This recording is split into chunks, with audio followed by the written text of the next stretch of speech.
जो इनकाउंटर उमरकोट में डॉक्टर शाहनवाज कुंभार खे जुड़तू मुकाबले में मारियो वियो। जांच मूजिब कूड़े मुकाबले में पुलिस ऑफिसर ऐं एहलकार मुलविस आहिनि। डॉक्टर शाहनवाज जे वारसनि केस दाख़िल न करायो त सिंध सरकार केस दाख़िल कराईंदी। सूबाई घरू वज़ीर ज़ियाउल हसन लंजार, सूबाई वज़ीर सरदार शाह, आईजी सिंध पुलिस गुलाम नबी मेमण जी प्रेस कॉन्फ्रेंस। संदन चवण है त डॉक्टर शाहनवाज कुंभार जे मारजण वारे वाक़े जी जांच करे 31 सफ़नि ते ॿधल रिपोर्ट सिंध जे वॾे वज़ीर आॾो पेश कई वई आहे। 6 FIRs दाख़िल कई वयूं आहिनि, अञा बि जांच जारी आहे। मजमूई तौर ते सॼे वाक़े खे संजीदगीअ सां पुलिस क़ाइदनि तोड़े क़ानून मुताबिक़ मुंहुं न ॾिनो। जांच लाइ अवलियती बुनियादनि ते CTD या क्राइम ब्रांच जे SP सतह जे ऑफिसर खे ज़िम्मेवारी ॾिनी वञे। मुअतल DIG मीरपुर ख़ास, SSP मीरपुर ख़ास ऐं SP उमरकोट ते बि केस दाख़िल करे खातेदार कार्रवाई कई वञे। डॉक्टर शाहनवाज कुंभार जे वाक़े जे बाबति वॾे वज़ीर मुराद अली शाह पारां जोड़ियल कमेटीअ जी जांच रिपोर्ट में सिफ़ारिश। रिपोर्ट में चयो वियो आहे त कूड़े मुक़ाबले ते मीरपुर ख़ास में जशन मल्हायो वियो। इहो पुलिस लाइ वॾी बदनामीअ जो सबबु बणियो। वज़ीर आज़म शहबाज शरीफ़ जी आलमी मालियाती इदारे जे MD क्रिस्टलिनिया जॉर्जिया सां मुलाक़ात। मुल्की मुआशी इस्तेहकाम में तरक्की खे हथी वठण लाइ तावन वधाइण ते इत्तफ़ाक़। वज़ीर आज़म हाउस मूजिब मुलाक़ात दौरान वज़ीर आज़म पाकिस्तान जे लाइ $70 अरब जे कर्ज़ बाबति सहकार करण ते वाखाण कई। वज़ीर आज़म शहबाज शरीफ़ इदारती सुधारनि ऐं निजी शोबे जे तरक्कीअ खे हथी ॾियण लाइ हुकूमत जे अज़्म खे बि उजागर कयो। मुल्क में हाणे नॉन फाइलर्स जी का गुंजाइश न आहे। जेको पंहिंजी आमदनी ते टैक्स न ॾींदो उन ते सख़्त पाबंदियूं लॻाइबियूं। हुकूमत वटि नॉन फाइलर्स जे गाॾियुनि समेत समूरी मिल्कियत ऐं परॾेही दौरनि जा मुकबल तफ़सील मौजूदु आहिनि। पाबंदी लॻाई वई त उहे घणनि कमनि खां रहिजी वेंदा।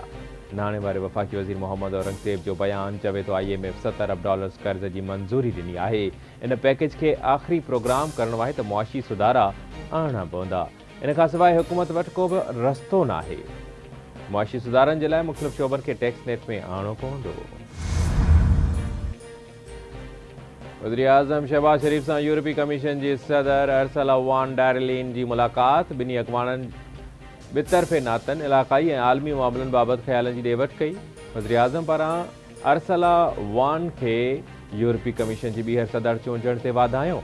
यूरोपी यूनियन जे मफ़ादनि खे अॻिते वधाइण लाइ कोशिशुनि जी वाखाण। मुलाक़ात दौरान वज़ीर आज़म जो चवणो त GSP+ कन्वेंशन्स खे मुकमल तौर ते लागू करण लाइ पुरज़्म आहियूं।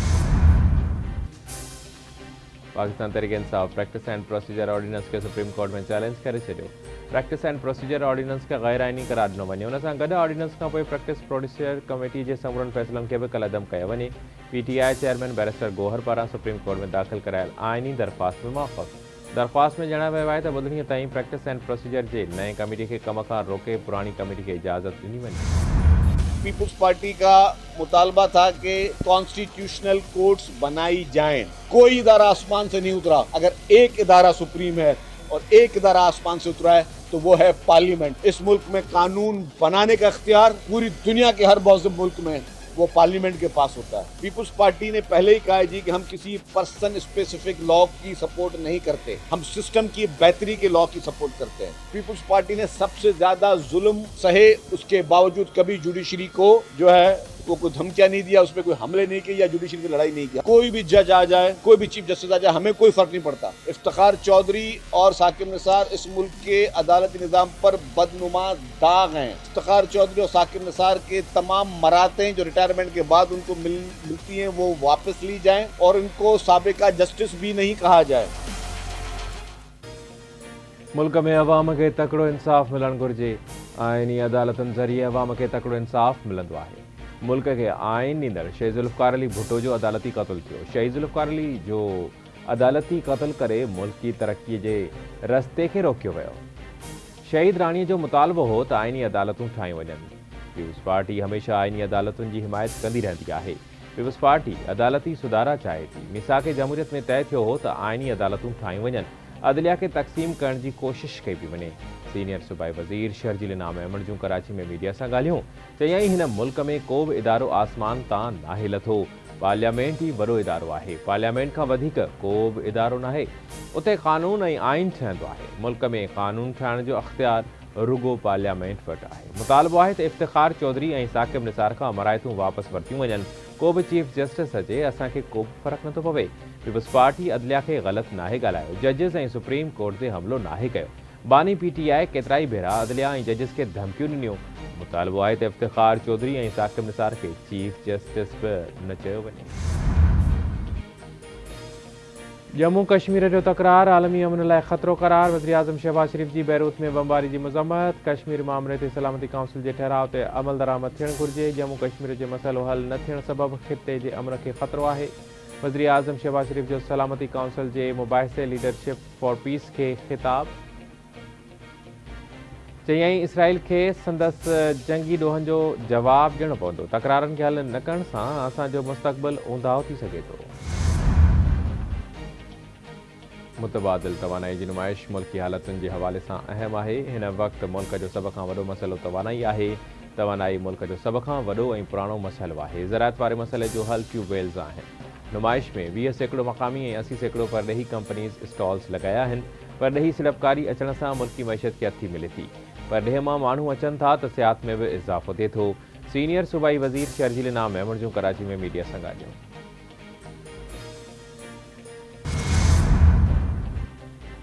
चीफ जस्टिस काज़ी फ़ाइज़ ईसा तरफ़ां जस्टिस मंसूर अली शाह जे ख़त जो जवाबु। जस्टिस मंसूर अली शाह तरफ़ां प्रैक्टिस एंड प्रोसीजर कमेटी इजलास में शिरकत खां इनकार कयो वियो। ज़रीर मूजिबि जस्टिस मंसूर अली शाह ख़त लिखी सदारती ऑर्डिनेंस ते ख़दशनि जो इज़हार कयो। जस्टिस मंसूर अली शाह तरफ़ां जस्टिस मुनीब अख्तर जो कमेटीअ मां नालो कढण ते सवाल उथारियो हो। जस्टिस यहिया आफ़रीदी खे जजिस कमेटी में शामिल थियण जो चयो वियो हो। जस्टिस यहिया आफ़रीदी कमेटीअ में शामिल थियण खां माज़रत कई। जस्टिस यहिया आफ़रीदी जी माज़रत ते जस्टिस अमीनुद्दीन ख़ान खे कमेटीअ में शामिल कयो वियो। चीफ जस्टिस जो ख़त।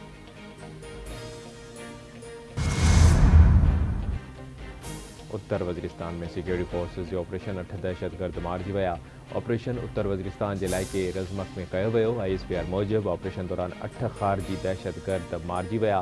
ख़ारिजी दहशतगर्द मासूम शहरियुनि जे क़त्ल में मुलविस हुआ। मारिजी वियल दहशतगर्दनि कब्ज़े मां हथियार ऐं बारूदी मवाद हथ कयो वियो। सिक्योरिटी फोर्सेस दहशतगर्दी जे ख़ात्मे लाइ पुरअज़्म आहिनि।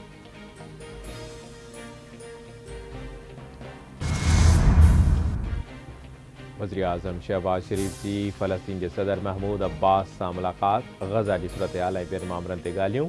वज़ीर आज़म शहबाज शरीफ़ चवे थो असां जूं दिलियूं फ़लस्तीन सां गॾु धड़कनि थियूं। फ़लस्तीन सां ॿधी इज़हार ऐं ग़ज़ा में फ़ौरी जंग बंदी जो मुतालबो करियूं था।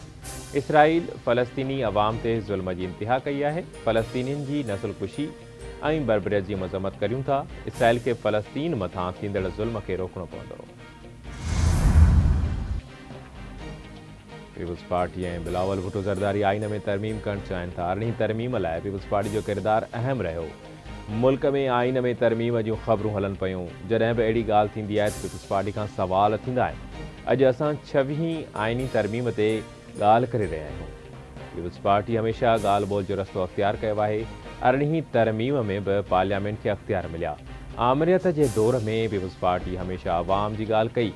PP अॻवान आजिज़ धामरा जी कराची में प्रेस कॉन्फ्रेंस चयाईं आइन जी तरमीम लाइ मुल्क में माहौल ठही पियो आहे। आइन तरमीम केतिरनि सालनि खां पोइ थींदी आहे। पीपल्स पार्टी आइन ठाहींदड़ पार्टी आहे। आइन खे बहितर करण लाइ पीपल्स पार्टी कमु कंदी आहे। आइन ठाहींदड़ पार्टी ख़िलाफ़ ॻाल्हियूं करण ते अफ़सोस आहे।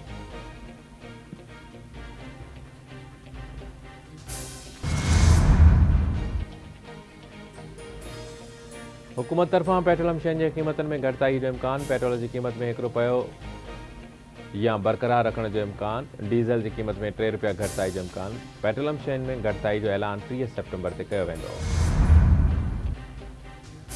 आर्ट्स काउंसिल कराची में वर्ल्ड कल्चरल फेस्टिवल जो गवर्नर सिंध कामरान ख़ान टिसोरी इफ़्तिताह करे छॾियो। फेस्टिवल में 40 मुल्कनि मां आयल फ़नकार हिसो वठी रहिया आहिनि। मुख़्तलिफ़ ॿोलियुनि में ड्रामा, पेंटिंग्स, डांस ऐं मौसीक़ी समेत मुख़्तलिफ़ शोबनि में महारत रखंदड़ आर्टिस्ट पंहिंजो फ़न जो मुज़ाहिरो कंदा। गवर्नर सिंध जो चवणु आहे त फेस्टिवल ज़रिए दुनिया में पाकिस्तान खे सक़ाफ़ती मैदान ते वॾी पज़ीराई मिलंदी। ऐं अमरीकी सदर जो बाइडन विच ओभर में डिघी जंग जो ख़तरो ज़ाहिर करे छॾियो। जो बाइडन चवे थो विच ओभर में डिघी जंग जो ख़तरो मौजूदु आहे, पर हिकु मौक़ियो बि आहे। ॿिनि रियासती हल ते इसराइल वज़ीर आज़म जे मौक़फ़ ते मुतफ़िक़ न आहियां। हिज़्बुल्ला ऐं गज़ा में जंगबंदी थी वञे त पोइ सॼो ध्यानु ओलह किनारे तरफ़ थी सघे थो। असां तब्दीली ॾिसण जा ख़्वाहिशमंद आहियूं।